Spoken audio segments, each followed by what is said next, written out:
This video is part of the Keys to the Company series, where I give just a few key bits of information about specific companies. Today, Ruscha. Number one, a single-handled jug will usually be numbered in the 300 series. A vase with no handles is usually in the 800 series. Ruscha did use different numbers for these forms, but those are by far the most common. They also frequently used a relative size designation instead of giving the approximate size in centimeters. For example, you might find an item marked, 800/1. That item may have been made in any number of sizes, with 1 likely being the smallest. So if you found the same shape 800/2 or 3, 4, they only tended to make shapes in about 1 to 4 sizes. A few are going to be exceptions, of course. The early works tend to have hand-painted marks, sometimes artist signatures. Later, the items had the company name embossed on the bottom. And in between, there was frequently no company mark at all. And fairly often, not even a country mark. Many Ruscha items will just have the numbers. And, the placement of those numbers does, of course, vary, as with other companies. But quite often, Ruscha would put the numbers just above center and in a straight line. That can help you identify. Number 3, Ruscha used mostly a white or buff clay, but they did sometimes use red clay. This seems to have happened most often in the 1950s and into the early 60s. And if you find an item in red clay, the form will generally be a little bit smaller and a little bit finer in line compared to the white or buff clay. That is most likely just due to the properties of the red clay. Probably shrank a little bit more as it dried. Right now, there is no difference in market value between two items in the different clays. But personally, I do think the red clay items have a generally better look. And since they are also generally less common, they probably should have a higher market value. And I think in the future, as collectors become more refined, that will make a difference. Number 5, many of the top form and glaze designers in the West German era worked at Ruscha at one time or another. That, of course, includes Kurt Schorner, who did many or even most of the 1950s and early 60s shapes. Otto Gerhards, Hans Welling, and Adele Bowles, and, of course, many others.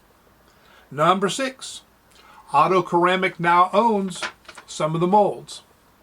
It's especially the steer or bull. They've been issuing those in a wide variety of glazes, some of which are distinctly Otto glazes, some of which are copies of the Ruscha glazes. It's no great surprise, since Otto Gerhards designed those glazes when he was at Ruscha. The company has been able to reproduce them to some degree. However, the volcanic glazes have a tendency to be flatter and to bleed more than the original glazes. That they seem to be improving their volcanic glazes so that it is harder to tell the difference. Some of the items have differences in terms of how the bottoms are done, but be careful. Number 7. The iconic 313 jug was actually redesigned at some point. It seems to have happened in the early to mid 1960s.